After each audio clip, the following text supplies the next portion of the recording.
Salam Outsiders, débrief de la 7e journée de Coupe du Monde. Encore une fois, aujourd'hui c'était chaud. Aujourd'hui, il y a des éliminés, il y a des équipes, c'est terminé. Maintenant, c'est des vacanciers. Le débrief il commence maintenant. Bon, salam tous les outsiders. Je suis là avec Hervé Renard. Bon, il a même pas besoin d'introduction. Il est là, il est serein, il est tranquille, il est posé, il réfléchit beaucoup. Il réfléchit beaucoup à comment battre l'Espagne et le Portugal. Je l'ai vu aujourd'hui. Alors Hervé, un petit message vite fait. Tu te rappelles de ce que tu as dit le 1er décembre? Ouais, c'est ce que j'ai dit. Le 1er décembre, vous vous rappelez du débrief? Qu'est-ce que j'avais dit? Que les Marocains, ils vont s'en sortir. Non. Tu as dit, je ne vois pas comment ils vont s'en sortir. Mais Dieu est grand. Donc toi, tu y crois? Dieu est grand. Allez, ciao.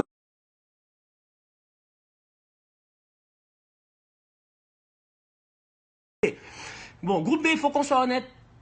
Quand ils ont tiré Portugal-Espagne, dans le chapeau 3, tout le monde dans le chapeau 3, personne ne voulait tomber. Tu voyais même la face des coachs, en fait, tu voyais que les gars, personne ne voulait tomber dedans. Qui a eu la malchance de tomber dedans, c'est l'Iran et le Maroc. On va être honnête, les Marocains, sincèrement, moi je les aime bien. Parce que les Marocains, leur équipe, elle est solide, leur coach, il est au top. Qui n'aime pas Hervé Renard? Hervé Renard, c'est le genre de personnage que tu peux pas détester. Hervé Renard, c'est le genre de gars, tu fais juste kiffer, quoi. Tu dis, ouais, le gars, honnêtement, il gère, quoi, en Afrique, tu vois. Mais derrière, la malchance qu'ils ont de tomber dans le groupe de la... Je dirais pas, c'est pas un groupe de la mort. Parce que, pour moi, le Maroc, ils s'en sortent peut-être face à l'Iran, tu vois. Mais après, face au Portugal et à l'Espagne, sincèrement... En toute honnêteté, les Espagnols, je ne sais pas comment les Marocains vont faire pour les battre. Les Portugais, peut-être. Parce que les Portugais, on va être honnête, c'est pas la meilleure équipe d'Europe aussi. Tu vois, oui, c'est vrai, ils sont là. Oui, c'est vrai, ils sont tête de série. Mais on s'entend que si tu enlèves Cristiano Ronaldo, il reste pas grand-chose. Sincèrement, on va être honnête. Si c'est des Quaresma, des Nani, des Pepe, des Renato Sanchez, moi, je pense que si c'est juste eux, les Marocains peuvent s'en sortir. Mais malheureusement, tu as le facteur Cristiano Ronaldo. Je me dis, je sais pas. Je sais pas comment est-ce que les Marocains vont faire pour s'en sortir. Bonne chance aux Marocains. Bon courage. Sincèrement, je vous souhaite bon courage, les Marocains. Dieu est grand, quoi, les Marocains. Inch'Allah, ça va aller. J'étais obligé de commencer le débrief par ce flashback-là. Les gars, faut qu'on soit sérieux. Je vous avais averti. Je vous avais tous averti. Il y a 6 mois, je vous avais averti. On a fait le débrief du tirage au sort. J'étais venu ici et je vous avais dit quoi le 1er décembre? Je vous avais dit que les Marocains là, ce serait compliqué, mais que c'était possible. Mais la seule raison pourquoi ce serait possible, ce serait s'il n'y avait pas le facteur Cristiano Ronaldo. Je le voyais, ce gars-là, en fait, c'est une machine. On savait tous que Cristiano Ronaldo, il allait faire une grande Coupe du Monde. Et on savait que c'était la seule personne qui pouvait empêcher ces Marocains-là de s'en sortir. Aujourd'hui, on l'a vu. Quelques mois plus tard, j'ai rencontré Hervé Renard. On s'est assis, on a discuté ensemble. Hervé Renard, quand je l'ai vu, il était confiant. Il était confiant, il était convaincu qu'il pouvait faire un résultat durant la Coupe du Monde. Malheureusement, il y avait qui? Il y avait Cristiano Ronaldo. Et Cristiano Ronaldo, aujourd'hui, qu'est-ce qui se passe? Portugal-Maroc, premier match de la journée. Les gars, faut qu'on soit honnête. Moi, je sais pas. Sincèrement, je comprends plus rien. Là, je vais parler Wolof. Portugais, je pense que des Nihon. Non, je viens de dire en fait en Wolof que les Portugais là ils font de la sorcellerie. Je ne sais pas quel genre de sorcellerie ils font. J'ai jamais vu ça de ma vie quand même, c'est pas possible. Les Marocains aujourd'hui ils ont 2 fois plus de tirs que les Portugais. Les Marocains aujourd'hui ils sont présents sur tous les duels. Les Marocains aujourd'hui, si l'arbitrage est meilleur, les Marocains peuvent s'en sortir. Aujourd'hui il y a des choses que je ne comprends pas. Faudrait qu'on nous explique. Dans quel dispositif? Quand est-ce qu'il faut utiliser l'arbitrage? Qu'est-ce qui fait que l'arbitre a cette envie-là d'aller utiliser l'arbitrage? Parce que j'ai l'impression que c'est un feeling en fait. Le mec, on ne comprend pas. Il y a litige. Tout le monde sait qu'il y a faute. La question est de savoir est-ce qu'elle est en dehors de la surface ou à l'intérieur de la surface. L'arbitre juge qu'il n'y a pas faute, il continue son action. Ça, je parle de la faute sur Boutaïb en première mi-temps. Hervé Renard, il a raison de se plaindre. Les Marocains ont raison de se plaindre. Parce qu'à un moment donné, cette affaire d'arbitrage vidéo-là, c'est un peu bizarre. 4e minute de jeu, les Marocains prennent un but. Le match, il va très très vite. Parce que les Portugais, en tant que tels, ils en profitent. Sur un corner, dès le début du match, les Marocains ne sont pas encore rentrés dans le match. Ra, qui est là, Cristiano Ronaldo. Je vous ai dit, ce diable-là, c'est incroyable. Ce mec, c'est une machine. Il est là, il place sa tête. Ra, 1-0. C'est terminé. C'est la seule chose qu'on a vue du Portugal. Si tu as vu autre chose du Portugal aujourd'hui, c'est faux. Tu racontes du n'importe quoi. Les Portugais, aujourd'hui, on ne les a pas vus. Aujourd'hui, mais ils étaient nuls. Ils étaient nuls. D'ailleurs, permettez-moi de commencer par Bernardo Silva. Bernardo Silva, c'est un petit que j'admire, c'est un petit que je défends tout le temps. Mais Bernardo Silva, c'est difficile pour lui aujourd'hui en équipe nationale d'avoir ce rôle de taulier-là si tu ne joues pas titulaire dans ton club. Bernardo Silva à City, il est sur le banc, il galère, il joue pas le pauvre, il joue pas Bernardo Silva, il rentre des bouts de match, on l'a vu en fin de saison. Si aujourd'hui le Portugal doit compter sur Bernardo Silva, ça va être compliqué. Le reste, c'est que des tocards. Eux tous, c'est des tocards. Tous les autres, comment ils s'appellent? Jao Mario, j'en parle même pas. Moutinho, j'en parle même pas. En fait, il n'y a personne qui supporte Cristiano Ronaldo. Le pauvre, il est tout seul. Guedes, il a une action de marquer. Il la rate le 1 contre 1. Il le frappe sur le gardien. À un moment donné, je me dis, ce Portugal-là, comment est-ce qu'ils vont faire pour aller loin durant cette compétition? Si beaucoup de gens se disent qu'ils peuvent aller loin, j'ai dit, la seule raison pour laquelle ils iront loin, c'est à cause du facteur Cristiano Ronaldo. Cristiano Ronaldo qui a marqué son 4e but dans cette compétition-ci, Cristiano Ronaldo qui est meilleur buteur de la Coupe du Monde jusqu'à présent, Cristiano Ronaldo qui est au top de sa forme jusqu'à présent. Non seulement c'est un combattant, deuxièmement il marque, et troisièmement Cristiano Ronaldo c'est un leader. Juste après qu'il marque, tu le vois en train d'haranguer les troupes, en train de dire aux gars, yo les gars, fais attention, on garde le mental, on est concentré. Ça c'est Cristiano Ronaldo, c'est dans son ADN, il est comme ça, c'est un gagnant.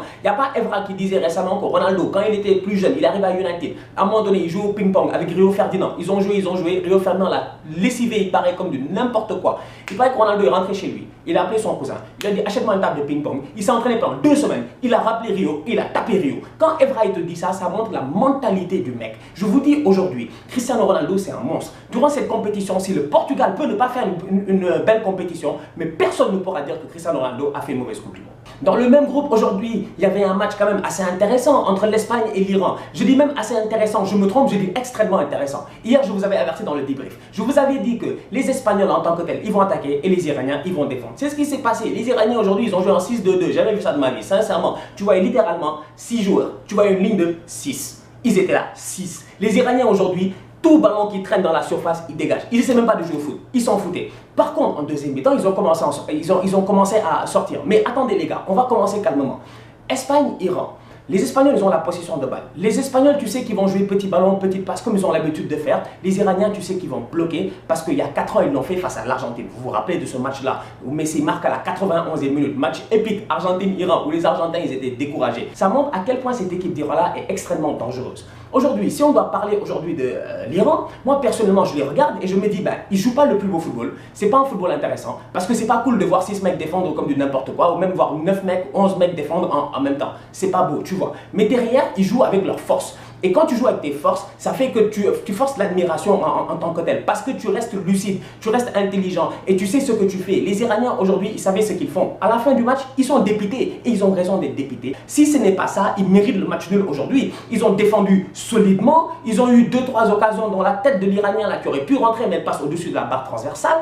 Ils ont un superbe gardien de but qui leur permet de tenir. Sincèrement, cet Iran-là peut s'en sortir et peut se qualifier lors du prochain match face au Portugal. Côté espagnol, tu sens qu'il y a un problème. Parce que Lopetegui, ils l'ont viré. Ok, ça c'est terminé, il faut oublier ça. Mais il y a Fernando Hierro. Hierro, j'ai l'impression qu'il n'arrive pas à faire les bons changements au bon moment. Aujourd'hui, les Espagnols, ils font un match. Ok, moi j'ai des questions. Il y a des questions que je me pose. Iniesta, sincèrement, on l'aime bien, c'est Andrés, mais peut-être qu'il devrait rentrer en deuxième mi-temps, peut-être que Koke devrait commencer le match pour avoir un peu plus d'intensité dans ce milieu de terrain-là, tu vois. Parce qu'avoir Iniesta, David Silva et tout, et Isco, ça fait trop. Isco, en parlant de lui, encore une fois, homme du match, super match. Isco, sincèrement, c'est un plaisir de le voir jouer. Je vous l'ai dit la dernière fois, Isco est pas rapide, mais sa qualité de dribble et sa qualité de conduite de balle lui permet de faire la différence sur l'aile. C'est incroyable comment il s'en sort. Passement de jambes, il laisse les Iraniens comme n'importe quoi, tu les vois tomber par terre.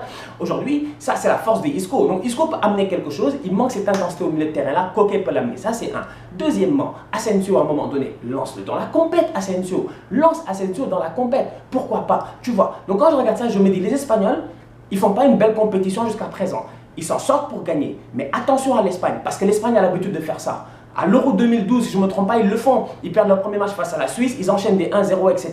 et ils s'en sortent jusqu'en finale. En 2010, à la Coupe du Monde, je pense que c'est la même chose. Ils ont l'habitude de faire ça, en fait, les Espagnols. Ils commencent lentement dans leur compétition. Aujourd'hui, moi, j'ai envie de vous dire, ne les sous-estimez pas, ne les oubliez pas. Ça va prendre un peu de temps, mais s'ils vont en 8e de finale, ils vont commencer à être dangereux. Troisième match de la journée entre l'Uruguay et l'Arabie Saoudite, extrêmement intéressant. Pourquoi c'est intéressant? Parce que moi, j'avais hâte de voir comment les Uruguayens vont jouer. Les Uruguayens, leur premier match, ils s'en sortent quand même, si qu'on le veuille ou non, sur un coup, quoi, sur un coup un hold-up à l'Uruguayenne, quoi. Le mec Jiménez, il vient te plante une tête face aux Égyptiens à la 89e, 90e minute, c'est crève-cœur. Aujourd'hui, j'avais hâte de les voir. L'Uruguay, aujourd'hui, ils font pas un bon match. Encore une fois, c'est étonnant et ils s'en sortent. Les Uruguayens, je le dis et je le répète, ils ont un sérieux problème de transition au milieu de terrain. C'est pas possible. Tu peux pas avoir Godin, Jiménez, avoir Suarez et Cavani, et puis n'avoir personne au milieu de terrain, et puis essayer juste de gérer entre eux. C'est pas possible. Finalement, ils gagnent en marquant 1-0, un but qui est donné à Luis Suarez. Encore une fois, les Saoudiens, gérez-vous, cherchez un gardien, c'est pas possible. Dans tout le royaume, vous n'avez même pas un pays, vous avez un royaume. Donc dans tout le royaume, il n'y a pas un gars qui sait faire gardien de but chez vous, c'est pas possible quand même. Le gardien saoudien aujourd'hui, il fait sa sortie, il se trouve complètement. Il laisse tu te trouves complètement. Évidemment que dès que le ballon est venu, Suarez, il fait juste mettre son pied, taf, il te la place, 1-0, c'est terminé. Aujourd'hui, moi je vous le dis, Ces Saoudiens-là, ils ont été étonnants parce qu'ils font une erreur dans le match, ça leur coûte un but, mais mis à part ça, ils ont été extrêmement entreprenants, ils ont eu de l'envie, ils ont mieux joué que le premier match, ils ont eu plus de possession de balles que les Uruguayens, ce qui était extrêmement étonnant, ils ont gagné pas mal de leurs duels, ils ont eu presque plus de tirs que les Uruguayens. Aujourd'hui, ces Saoudiens, ils ont été intéressants. Tu sens que réellement, le premier match, c'était Ramadan, tu vois, c'était le jeudi, c'était la veille de la fin du Ramadan, ils étaient un peu stressés. C'était ça quoi. Là maintenant qu'ils ont recommencé à manger, tu sens que ça va mieux. Bon maintenant, il faut qu'on soit sérieux, je pense que les Saoudiens, bon écoute, on va voir ce que ça va donner dans 4 ans. Maintenant moi j'ai hâte de voir les Uruguayens qui vont jouer en 8e de finale, qui vont jouer leur finale pour la première place face à la Russie. Un match extrêmement important à ne pas négliger. Parce que le premier de ce groupe-là tombe face au deuxième du groupe B. Et le groupe B, vu que l'Iran ils sont en train de gérer, on ne sait jamais si les Iraniens ils font le hold-up aux Portugais. Tu peux avoir un Uruguay-Iran ou un Russie-Iran. C'est quand même assez chaud, tu vois. Donc honnêtement, c'est un groupe à surveiller de très près. Demain, ça va être une folle journée, ça va être extrêmement chaud. Et demain, qui est de retour, c'est notre équipe quand même, qu'on le veuille ou non, parce qu'on a pas mal de cousins qui sont là-bas, c'est l'équipe de France. La France joue demain face au Pérou. C'est un match qui va être extrêmement difficile. Pourquoi? Les Péruviens sont dos au mur, s'ils perdent, ils sont éliminés. Les Français, ils doivent conforter un peu leur position. Les Français, ils ont galéré lors du premier match face à l'Australie. Maintenant, il faut qu'on soit honnête, faut qu'ils nous montrent quelque chose d'intéressant. D'après les prédictions dont les gens parlent, moi j'ai peur. Je regarde l'équipe de France, je me dis apparemment Deschamps, il veut bloquer sur les ailes parce qu'il a extrêmement peur. Deschamps, il faut l'écouter en conférence de presse. Il a parlé, il a dit quelque chose de très clair. Il a dit, les Péruviens, c'est des Latinos. On les connaît, les Sud-Américains. Ils ont un système de jeu extrêmement dangereux, basé sur des flèches sur les côtés. Ok DJ, on a compris cela. Pour cela, DJ s'est dit, je vais bloquer sur les côtés, je vais faire jouer Matuidi un peu décalé à gauche et Kanté un peu décalé à droite. Moi, j'ai peur que, à force d'avoir peur de ton adversaire et de vouloir trop essayer de gérer et de contrôler l'adversaire, tu risques de sortir de ton plan de match. En tout cas, demain, les Français, on va voir ce que ça va donner face aux Péruviens. Ça va être chaud. Et attention au numéro 9, le capitaine du Pérou, Guerrero. Dans l'autre match du groupe, tu auras le Danemark qui va jouer face à l'Australie. Les Danois, ils ont gagné leur premier match. Les Danois, ils sont quand même tranquilles en ce moment. Ils vont jouer face à l'Australie qui a perdu son premier match. Les Danois, demain, ils peuvent être qualifiés. Ça va être un match intéressant à voir. Et enfin, demain, le dernier match de la journée, la Pulga revient, la Pulga is back. Alors là, Messi, demain, ne déconne pas. Messi, demain, ne fait pas le fou. Demain, on s'attend à ce que Messi, il soit un leader. Demain, on s'attend à ce que Messi, il prenne son brassard de capitaine en main, qu'il prenne ses cojones en main et qu'il joue comme un vrai soldat, mec. Messi, tu peux pas demain être là à faire du yor-yor-hol, comme on dit chez nous au Sénégal, c'est-à-dire faire ta mauviette sur le terrain. À un moment donné, Messi, il faut lui parler honnêtement. Parce que là, l'espoir de tout un peuple est sur Lionel Messi. Sampaoli, c'est un tocard. Ça, on n'y peut rien. Parce que Sampaoli va quand même faire des mauvais choix. À un moment donné, si Messi n'est pas capable de parler à son coach pour lui dire de faire les bons changements tactiques, si Messi n'est pas capable de parler à son coach pour lui dire qu'il y a des mecs qui méritent d'être sur le terrain, moi, je ne comprends plus rien. Sincèrement, demain, l'Argentine joue sa qualification demain. Ils vont jouer face à la Croatie. Ils sont presque foutus. Ils sont dos au mur. Les Croates, ils sont dangereux. On les a vus lors du premier match. On va voir Modric, Rakitic qui connaissent très bien ces Argentins-là. Ça va être un match explosif. Surtout à ne pas rater. On se capte demain pour un nouveau débrief. 8e journée de la Coupe du Monde, ça va être chaud. Sincèrement les gars, on continue à liker, on continue à partager. Vous me faites plaisir avec vos commentaires. Merci beaucoup pour tout le soutien et tout. La Coupe du Monde, ça continue. C'est un débrief par jour. C'est un vrai marathon. Tout ça, ça aide dans la famille.